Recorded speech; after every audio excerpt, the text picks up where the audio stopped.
ఓం మహాగణాధిపతయే నమః. ఓం గురుభ్యో నమః. ఓం శ్రీమాత్రే నమః. పరమేశ్వర స్వరూపమైనటువంటి జ్యోతిష, వాస్తు మరియు ఇతర అనేకమైనటువంటి శాస్త్రములను మనకు అందించినటువంటి మహర్షులకి నమస్కారం. హయగ్రీవ హయగ్రీవ హయగ్రీవేతియో వధేత్తస్య నిస్సరతే వాణి జనుకన్యా ప్రవాహవత్. అరుణాం కరుణాతరంగితాక్షీం ధృతపాశాంకుశపుష్పబాణచాపాం అనిమాదిభిరావృతాం మయూకైః అహమిత్యేవ విభావయే భవానీం. శ్రీమాత్రే నమః. ప్రేక్షకులకి ఆ లలితాంబిక అమ్మవారి యొక్క అనుగ్రహం పరిపూర్ణంగా కలగాలని మనస్ఫూర్తిగా కోరుకుంటూ మనం ఈరోజు చెప్పుకోబోయేటువంటి టాపిక్ ఏమిటి అంటే 12 లగ్నాల వారికి ఆయురారోగ్యాలతో ఉండడానికి, ఎటువంటి అనారోగ్యాలు రాకుండా ఉండడానికి చేసుకోవాల్సిన పరిహారాలు ఏమిటి, అది హెల్త్ పరంగా ముఖ్యంగా ఫుడ్ విషయంలో కానివ్వండి, అదేవిధంగా నవగ్రహాలు ఏ గ్రహం దగ్గర దీపారాధన చేయడం అనేటువంటిది కానివ్వండి, మరియు అదేవిధంగా మీరు ఏ దేవత ఆరాధన ఏ మంత్రాన్ని నిత్యం చేసుకోవడం అనేటువంటిది అని చెప్తాను. అయితే ఇది నేను ఏదైతే చెప్తున్నానో ఇది కొన్ని వేల జాతకాల మీద రీసెర్చ్ చేసి, ఆరోగ్యమే మహాభాగ్యం అంటుంటారు కదా, అనారోగ్యం కంతో బాధపడడం అనేటువంటి చాలా ఇబ్బందికరమైన విషయం కాబట్టి రీసెర్చ్ చేసి నేను సొంతంగా ప్రయోగం చేసి మహర్షులు చెప్పినటువంటి కొన్ని శ్లోకాలని ఆధారంగా తీసుకొని, మనకు మహర్షులే ముఖ్యం మనకి, ఎందుకంటే వాళ్ళు చెప్పకపోతే మనకేం తెలియదు. కాబట్టి ఇవన్నీ చేసింది నేనైనప్పటికీ కూడా చేయిస్తుంది చెప్పిస్తుంది కూడా లలిత అమ్మవారిగానే భావిస్తూ మీకు ఒక్కొక్క లగ్నం గురించి చెప్తూ ఉంటాను. అదేవిధంగా మరొక విషయం ఏంటంటే, కొంతమందికి నక్షత్రము, లగ్నము, రాశి ఏమీ తెలియదు. అలాంటి వారు కూడా ఏం చేసుకోవాలి అనేటువంటిది వీడియో ఎండింగ్లో చెప్తాను. వీడియో ఎండింగ్ వరకు వినండి. ధనుర్లగ్నము, ధనస్సు రాశి. ధనస్సు వారికి కనుక చూసుకున్నట్లయితే ఇక్కడ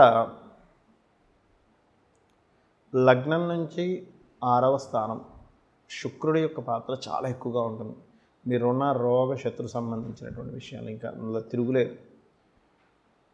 మరి ఈ శుక్రుడు పాత్ర ఎలా ఇస్తుంది అంటే, ఇక్కడ ఎక్కువగా రోగం కంటే కూడా శత్రుత్వం ఎక్కువగా ఇస్తుందండి శుక్రుడు ధనుసు లగ్నం వారికి. మరి దాన్ని తగ్గించేది కుజుడు. అంటే ఇక్కడ మీ యొక్క లగ్నానికి అంటే ధనుర్లగ్నానికి శుక్ర మహర్దశ వచ్చినా, లేదా శుక్ర రాశుల్లో ఏదైనా గ్రహం ఉంది అంటే ముఖ్యంగా వృషభ రాశిలో ఏదైనా గ్రహం ఉన్న మహాదశ వచ్చినా ఏమవుతుందంటే, వీరికి వివాహ సంబంధించినటువంటి విషయంలోనే అనవసరమైనటువంటి ఎడబాట్లు, గొడవలు, గందరగోళాలు అవుతూ ఉంటాయి.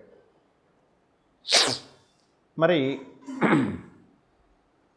ఈ కాంబినేషన్ ఎప్పుడైతే ఏదైతే ఉందో, ఈ శుక్రగ్రహానికి సంబంధించింది మీరు రెమెడీ కూడా చేసుకోవాలి. అంటే ఏం చేయాలి? శుక్రుడు అమ్మవారి స్వరూపంగా చెప్తూ ఉంటారు. అంటే అమ్మవారి ఆరాధన చేయడం ద్వారా శుక్రానుగ్రహం కలుగుతుంది. సో అమ్మవారి యొక్క ఆరాధన చేయడము రెగ్యులర్గా. రెండవది ఏంటంటే, శుక్రగ్రహ సంబంధించిన దోషం తగ్గడానికి తీపి చపాతీలు గోవులకు తినిపించడము, శుక్రగ్రహానికి జపం చేయించుకోవడము, లేదా శుక్రగ్రహం దగ్గర దీపారాధన చేయడము చేస్తూ ఉండాలి. వీలైనంత మట్టుకు మీ చుట్టుపక్కల ఉండేటువంటి స్త్రీలు ఉంటారంటే చుట్టాల్లో కానీ మీ ఆఫీసులో చేసే వాళ్ళతో శత్రుత్వాలు పెట్టుకోకూడదు. ఇంకా ముఖ్యంగా జీవిత భాగస్వామితోనే వస్తుంది ఈ శుక్రుడు ధనుసు లగ్నాన్ని కానీ శుక్రుడు బాగా పాడయ్యాడంటే. అయితే సర్వసాధారణంగా పాడైనా అవ్వకపోయినా శుక్రదశ వచ్చిందంటే దాని ఫలితం ఇవ్వడం స్టార్ట్ చేస్తుంది, గుర్తుపెట్టుకోండి. అలా అయితే ఇక్కడ ఈ పంచమాధిపతి కుజుడయ్యాడు కాబట్టి మీరు వీలైనంత మటుకు నరసింహస్వామి యొక్క ఆరాధన 100% రక్షిస్తుంది. నరసింహస్వామి ఆరాధన ఎంత చేస్తూ ఉంటే మీకు మీ లైఫ్లో రుణము, రోగము, శత్రుత్వము. కరావలంబ స్తోత్రం చదువుకోవాలి. ఎందుకంటే నేను చాలామందికి చూశాను ధనుర్లగ్నం వారికి ఏమంటే హెల్త్ ఇష్యూస్ వస్తున్నాయి, లేనట్లయితే జీవిత భాగస్వామితో గొడవలు అవుతున్నాయి అన్నప్పుడు ఏమంటే నరసింహస్వామి చేసుకోండి, ఆటోమేటిక్గా సెట్ అవ్వడం జరిగింది. ఇంకొక లక్కీ ఏంటంటే, వీళ్ళకి 4th లార్డ్ లగ్నాధిపతి ఒక్కడే అవుతాడు. అంటే ఇమ్యూనిటీని తగ్గించే కారకుడు ఇక్కడ దాని పాత్ర పోషించడు ఎక్కువగా చూసుకున్నట్లయితే. అట్లాగే మరొకటి ఏంటంటే, ఈ శుక్ర ప్రభావం వల్ల సుఖ వ్యాధులు అంటే అనీజీనెస్గా ఉండేటువంటి హెల్త్ ఇష్యూస్ వస్తుంటాయి వీళ్ళకి.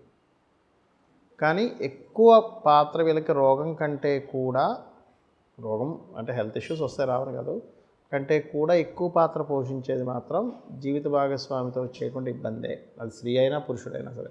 అయితే పురుషులకి ఎక్కువ ప్రభావం ఉంటుంది. ఒకవేళ హెల్త్ ఇష్యూస్ వస్తే కనుక వీళ్ళకి ఎక్కువగా బ్రీతింగ్ రిలేటెడ్ ఇష్యూస్ కూడా వస్తుంటాయి. చిన్నప్పుడు వీళ్ళకి చూడండి, ఒక ఏజ్ వచ్చే వరకు కూడా బెడ్ వెట్టింగ్ చేస్తుంటారు. అందుకు శుక్రుడు కనుక నిజంగానే 6లో ఉన్నాడు అనుకోండి, అక్కడ దాని ప్రభావం ఎక్కువగా చేస్తూ ఉంటాడు. ఇక మీరు చేయవలసినటువంటి దేవత ఆరాధన, గ్రహ ఆరాధన చూసుకున్నట్లయితే శుక్ర కుజ గ్రహాల దగ్గర దీపారాధన చేయండి. వీలైతే బ్రీతింగ్ ఇష్యూస్ ఉండేటువంటి వారు ఎక్కువగా శని భగవానుడి దగ్గర కూడా దీపారాధన చేయండి. అన్ని విధాలు బాగుంటుంది. ఇక్కడ ఏంటంటే ఎప్పుడు కూడా మనం ఇందాక నేను చెప్పినటువంటి దీంట్లో పంచమం ఈజ్ మోస్ట్ ఇంపార్టెంట్. పంచమం ఏంటి? ఇమ్యూనిటీ అని చెప్పాను మీకు. రోగస్థానం, రుణ రోగ శత్రుస్థానాలు 6వ స్థానం. అదేవిధంగా రోగాన్ని తగ్గించేటువంటి స్థానం ఎలా అయితే పంచమ స్థానం అవుతుందో ఇమ్యూనిటీ స్థానం, ఇమ్యూనిటీని తగ్గించే స్థానం 4వ స్థానం. అందుకే చూడండి, ఇంట్లో ఒక దగ్గర అలా ఉండిపోకు. 4th హౌస్ అనేది కూర్చోవడం అనమాట. అంటే ఏమిటి? ఒక దగ్గర అలా కూర్చుండిపోయి ఉన్నా కానీ మనకి హెల్త్ ఇష్యూస్ వస్తుంటాయి, నడవాలి అంటూ ఉంటారు. ఆ రకంగా మీరు ఒకటే గుర్తుపెట్టుకోండి, మీరు ఎంత వాకింగ్ చేస్తూ ఉంటే ఫిజికల్గా అంత ఆరోగ్యం. Point number 1. రెండవది ఏమిటి అంటే, నక్షత్రము రాశి ఏమీ లేదనుకునేటువంటి వారు ఖచ్చితంగా సూర్య నమస్కారాలు ఎక్కువగా చేయండి. సూర్యుడి యొక్క పోస్టర్స్ ఎక్కువగా చేయండి. మూడవది, ఇక్కడ ఒక్కొక్కసారి ఏమవుతుందంటే, మనం ఎంత పంచమాధిపతిని తీసుకున్నా ఈ పంచమాధిపతి వెళ్ళి మరొక గ్రహంతో కలిసి ఉండి వాళ్ళ యొక్క పర్సనల్ చార్ట్ ద్వారా మారిపోతూ ఉంటుంది. ఇందాక నేను చెప్పినట్టుగా ఇప్పుడు మేషానికి సింహం మన రవని చెప్పుకున్నాము, వృషభానికి బుధుడు అని చెప్పుకున్నాము, మిథునానికి శుక్రుడు అని చెప్పుకున్నాము. ఇలా ఒక్కొక్క దానికి పంచమాధిపతి చెప్పుకున్నాం. అలాగే షష్టమాధిపతి ఎవరు అని తెలుసుకున్నాం. కానీ ఇక్కడ ఏమవుతుందంటే, సమ్ టైమ్స్ ఈ పంచమాధిపతి ఇమ్యూనిటీ ఇవ్వవలసినటువంటి కారకుడే గనక మీకు వక్రించిన నక్షత్రాల్లో, గ్రహ నక్షత్రాల్లో లేదా వక్రించిన ప్లానెట్స్తో కనెక్ట్ అయి ఉన్నప్పుడు ఏమవుతుంది, దాన్ని ఆటో ఇమ్యూనిటీ డిజార్డర్ అంటారు. అంటే వాళ్ళ ఇమ్యూనిటీయే వాళ్ళ మీద దాడి చేస్తుంది.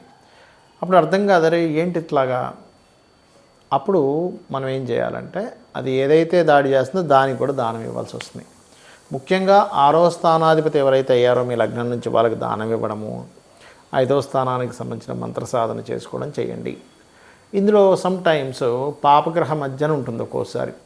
ఒక్కొక్కసారి ఏమవుతుంటుందంటే, అగ్నితత్వ రాశుల్లో ఉంటాయి కాంబినేషన్స్ అన్నీ. అలాంటప్పుడు హోమాలు చేయడం ద్వారా తగ్గుతుంది. భూతత్వ రాశుల్లో ఉన్నప్పుడు ముఖ్యంగా మీకు దానం ఇవ్వడం ద్వారా తగ్గుతుంది. వాయుతత్వ రాశుల వల్ల పర్టికులర్గా మీరు స్తోత్ర పఠనం ఏదైనా చాంటింగ్ చేయడం ద్వారా తగ్గుతుంది. జలతత్వ రాశులు తర్పణాలు, అభిషేకాలు చేయడం ద్వారా తగ్గుతుంది. మనకి అగ్ని, భూ, వాయు, జల, మేషము, సింహము, ధనస్సు అగ్నితత్వ రాశులు, వృషభము, కన్య, మకర రాశులు భూతత్వ రాశులు, మిథునము, తుల, అదేవిధంగా కుంభము వాయుతత్వ రాశులు, కర్కాటకము మరియు అదేవిధంగా మనకి జలరాశులైనటువంటి వృశ్చికము, మీనము అనేటువంటివి ఏవైతే ఉన్నాయో ఇవి జలరాశులు అవుతాయి. అంటే అగ్ని, భూ, వాయు, జల మేషం నుంచి వరుసగా తీసుకుంటే అగ్ని, భూ, వాయు, జల వరుసగా అవుతూ ఉంటాయి. అంటే మేషము, వృషభం, మిథునం, కర్కాటకం, అగ్ని, భూ, వాయు, జల. మళ్ళీ సింహం, కన్య, తుల, వృశ్చికం, అగ్ని, భూ, వాయు, జల. ధనస్సు, మకరం, కుంభం, మీనం, అగ్ని, భూ, వాయు, జల ఇలా తీసుకోవాలి. అయితే ఇక్కడ కొన్నిసార్లు మీకు దాన సంబంధించినవి అవనప్పుడు దానము వీటన్నిటితో కూడా ఇంకా సరిపోదు. ఎందుకంటే పూర్వజన్మ కర్మ వల్ల మనకి ఇది వస్తూ ఉంటుంది అనారోగ్యం అనేటువంటిది. అంటే పూర్వజన్మ కృతం పాపం వ్యాధి రూపేణ పీడితం. నేను చాలామందిని చూసా, చాలా ఎన్నో సంవత్సరాల నుంచి ఎక్సర్సైజులు కూడా చేస్తున్నామండి, కానీ నాకు ఎందుకన్నా ఆరోగ్యం వచ్చిందంటారు. ఎక్సర్సైజ్ చేయడం వల్ల మీకు రావాల్సిన పెద్ద అనారోగ్యం కూడా తగ్గుతుందో ఎటువంటి డౌట్ లేదు. కాకపోతే బాడీ ఫిట్నెస్ ఉంటుంది కానీ రోగం రాకూడదని రూల్ ఉండదు. ఎందుకు అంటే రోగం అనేటువంటిది మీ జన్మజాతకంలో ఉన్నటువంటి 6th lord 4th lord active అయ్యారా, 5th లార్డ్ డియాక్టివ్ అయిపోయాడా అనే దాని మీద ఆధారపడి ఉంటుంది. కాబట్టి ఒకటే గుర్తుపెట్టుకోండి, కొన్ని రోగాలకి లైఫ్ లాంగ్ చేసుకోవాల్సి వస్తుంది. కొన్ని మంత్రాలు కొన్నిటికి ఆ పర్టికులర్ పీరియడ్ వరకు చేసుకోవాల్సి వస్తుంది. అదేంటో తెలుసుకోవాలి. అదేవిధంగా అస్సలు రోగం రాకుండా మనకు ఉండాలి అంటే ముఖ్యంగా మీరు అర్థం చేసుకోవాల్సింది సూర్య నమస్కారాలు చేసుకుంటూ మనం తీసుకునే ఫుడ్ ద్వారా రోగం అనేటువంటిది వస్తుంది. గుర్తుపెట్టుకోండి, మనం ఎటువంటి ఫుడ్ తీసుకుంటున్నాము, అందులో మనకు కావాల్సినవి ఉన్నాయా లేవా, మనకు కావాల్సినవి మన బాడీని పాడు చేసే హాని చేసేవి తింటున్నామా. మరి అందరికీ అన్నీ తెలియదు కదా. అలాంటప్పుడు శాస్త్రంలో చెప్పింది ఏమిటంటే బాగా నవిలి మీరు తినేటప్పుడు క్రీం అచ్యుత అనంత గోవింద అనే నామాన్ని అనుకుంటూ తినండి. ఒక 30 సార్లు కనీసం నవలాలి, 32 సార్లు నవలాలని చెప్తుంది ఆయుర్వేదం అయితే. కాబట్టి ఇచ్చేయండి. అదేవిధంగా మరొక విషయం ఏంటంటే, ఈ కొంతమందికి దానాలు ఇవ్వలేని వాళ్ళు ఉంటారు.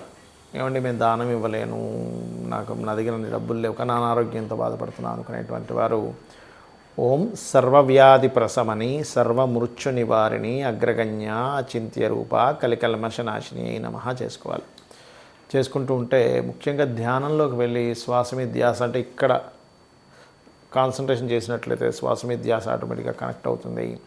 ధ్యానం అనేటువంటిది పంచమ స్థానానికి సంబంధించింది, మంత్రం అనేటువంటిది పంచమ స్థానానికి సంబంధించింది.